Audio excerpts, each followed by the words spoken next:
सीमा अपनी बहू अंजलि को अपनी बेटी की तरह मानती थी। वो अपनी बहू से बहुत प्यार करती थी और अंजलि भी अपनी तरफ से अपने सभी घर वालों का ख्याल रखने की बहुत कोशिश करती थी। लेकिन अपने दिमाग से पैदल वाली हरकतों के कारण वो अपनी सास और घर वालों से सुनती रहती थी, लेकिन उसकी हरकतों में कोई सुधार नहीं आता।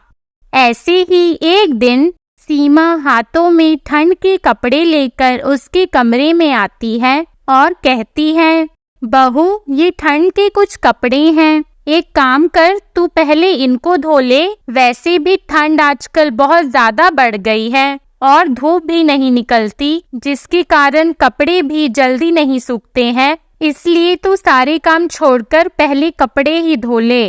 अंजलि, बस इतनी सी बात, आप चिंता मत करिए माँ जी, मैं अभी ये सारे कपड़े धो लेती हूँ। सारे काम छोड़कर आज तक मैंने आपके किसी काम को टाला है जो आज टालूंगी?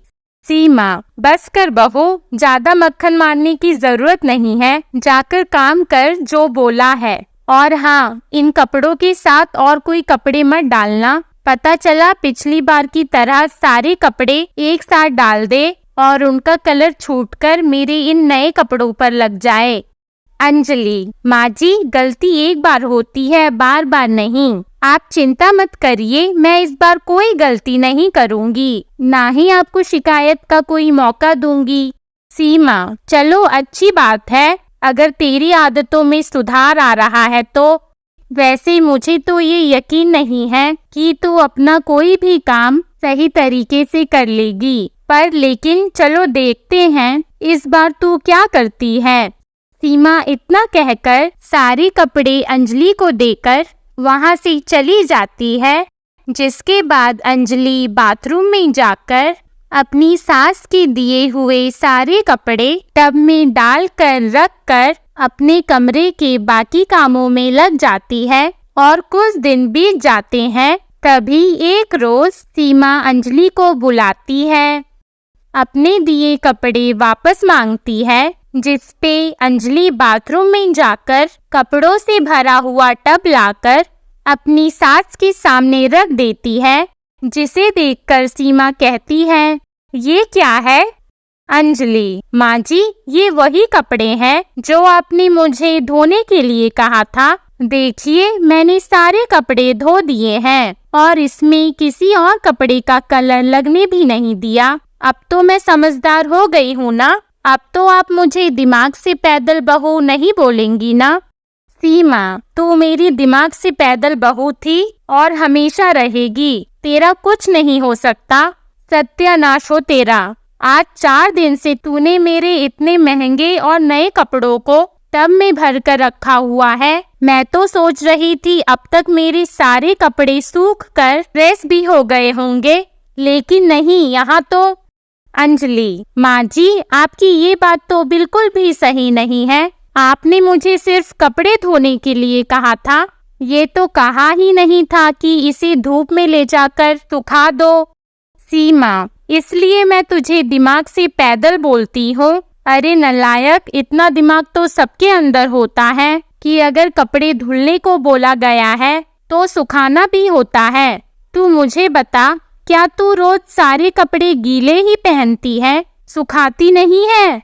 अंजलि, हाँ माँ जी ये बात तो है, लेकिन मैंने सोचा ही नहीं, मेरा दिमाग इतना काम ही नहीं किया। सीमा, दिमाग तो तब काम करेगा ना जब तेरे पास दिमाग होगा। तू पहले से ही दिमाग से पैदल है। और अब जा, इन कपड़ों को दोबारा से धो, इनमें से बदबू आ रही है, और ले जाकर धूप में सुखा। समझ आया ना? अंजलि, जी माँ जी आ गया। अंजलि मन ही मन, ऐसा पहले बोला होता ना, बेवजह एक ही काम को 2-2 बार करवा रही हैं इतनी ठंड में। अपने मन में इतना कहकर अंजलि कपड़ों के टब को लेकर वहां से चली जाती है। समय बीतता है, लेकिन अंजलि की हरकतों में कोई सुधार नहीं आता। ऐसे ही एक रोज शाम के समय उसके सभी घर वाले हॉल में बैठकर बातें कर रहे थे।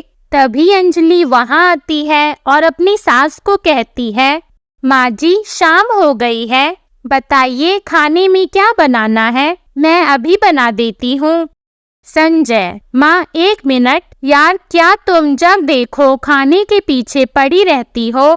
इतना मस्त ठंडा मौसम हो रहा है, पहले तुम एकदम कड़क गर्मा गर्म अदरक वाली चाय और पकौड़े बनाओ, उसके बाद खाने की सोचना। उतने में ही अंजलि की ननद रूही कहती है, क्या बात है भाई, आपने तो दिल ही खुश कर दिया मेरे मन की बात बोलकर। भाभी, भाई सही कह रहे हैं, आप पहले चाय पकौड़े बनाओ, खाना बाद में देखेंगे। अंजलि, माँ जी आप बताइए। सीमा, मुझे क्या कहना है, जब ये लोग चाय पकौड़े खाने के लिए कह रहे हैं तो पहले वही बना दे। वैसे भी कहाँ सब लोग इतने जल्दी से ऐसे इकट्ठे हो पाते हैं। अंजलि, जी माँ जी। अंजलि इतना कहकर वहाँ से चली जाती है और रसोई में जाकर चाय पकौड़े बनाना शुरू करती है। बहुत देर इंतजार के बाद भी जब अंजलि चाय पकौड़े लेकर सबके पास नहीं आती, तभी उसका पति संजय उसे देखने रसोई में जाता है और वहाँ अंजलि को ना देखकर वो सीधे अपने कमरे में जाता है और देखता है वो आराम से अपने कमरे में लेटकर टीवी देख रही है, जिसे देखकर वो बहुत गुस्सा होता है और कहता है, अंजलि तुम्हारा दिमाग तो ठीक है ना? हम नीचे हॉल में तुम्हारा इंतजार कर रहे हैं पागलों की तरह, और एक तुम हो कि तुम आराम से लेटकर कमरे में टीवी देख रही हो। अंजलि, आप मुझ पर क्यों गुस्सा कर रहे हैं? मैंने क्या किया? संजय, तुम्हें नहीं पता कि तुमने क्या किया है? हमने तुम्हें चाय पकौड़े बनाने के लिए कहा था ना। हमें इतनी जोर से भूख लगी है यार, लेकिन तुम्हारा कोई पता ही नहीं। अंजलि, हाँ तो मैंने बना तो दिया है, रसोई में ढक कर रखा हुआ है। आपने बनाने को कहा था तो मैंने बना दिया। अब आपने खाने के लिए या लाने के लिए तो मुझसे कहा ही नहीं था, तो मैं कैसे लेकर आती? इसमें मेरी क्या गलती है? संजय, माँ तुम्हें सही कहती है कि तुम दिमाग से पैदल हो, खुद का दिमाग तो लगाती नहीं किसी चीज में। मैंने तुम्हें चाय पकौड़े बनाने को बोला, तुम तो उसे बनाकर रसोई में सजा कर रख आई। अरे इतना दिमाग नहीं लगा सकती थी कि खाना है तभी बनाने के लिए बोला है। हद है यार तुम्हारी भी। संजय इतना कहकर गुस्से में वहाँ से चला जाता है। समय बीतता है, तभी एक रोज सीमा की पड़ोसन मीना परेशान हालत में उसके घर आती है और उसकी बहू अंजलि से कहती है, बहू तेरी सास कहाँ है? जरा देखना, मुझे उससे बहुत जरूरी काम है। अंजलि, जी आंटी जी, मैं अभी देखती हूँ। कहाँ जाएंगी? अपने कमरे में ही होंगी। मीना, कहीं भी हो जल्दी देख, मुझे उससे बहुत जरूरी बात करनी है। अंजलि, जी आंटी जी। अंजलि इतना कहकर अपनी सास को ढूंढते हुए उसके कमरे में जाती है और देखती है कि वो आराम से सो रही हैं, जिसे देखकर वो चुपचाप वापस आती है और अपने हॉल की सफाई करने लगती है। तभी मीना फिर उससे कहती है, बहू देख कर आई है, कहाँ है तेरी सास? अंजलि, हाँ आंटी जी, वो सो रही है। मीना, तूने उसे जगा कर नहीं बोला कि मैं उसका इंतजार कर रही हूँ? मुझे उससे बहुत जरूरी बात करनी है। मेरी बहू की हालत बहुत खराब है।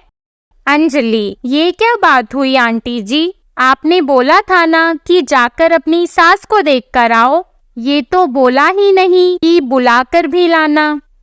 मीना, हे भगवान, सच में पता नहीं सीमा के पिछले जन्म में कौन से कर्म फूटे थे जो तुझ जैसी दिमाग से पैदल बहू मिली उसे, जिसे जब तक पूरी कहानी ना बताओ उसके दिमाग में कुछ घुसता ही नहीं है।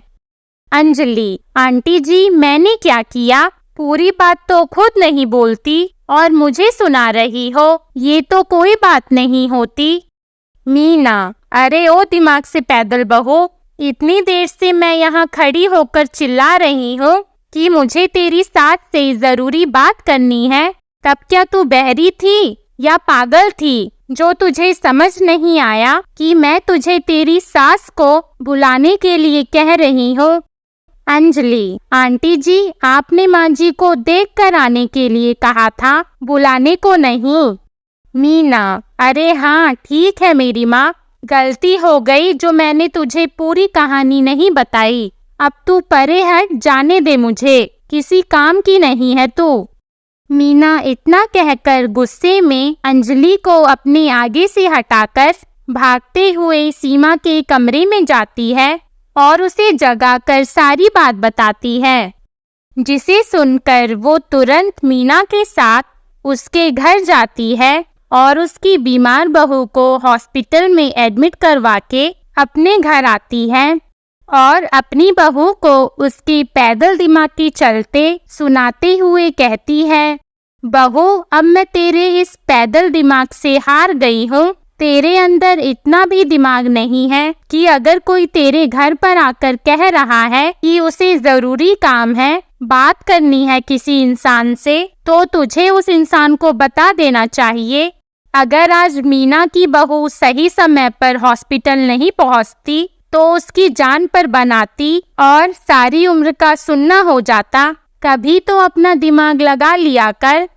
अपनी सास की बात सुनकर अंजलि को अपनी गलती का एहसास होता है, जिसके बाद वो अपनी सास से अपनी गलती की माफी मांगती है और आगे से सभी कामों को सोच समझकर और समझदारी से करने की कोशिश करने का वादा भी करती है।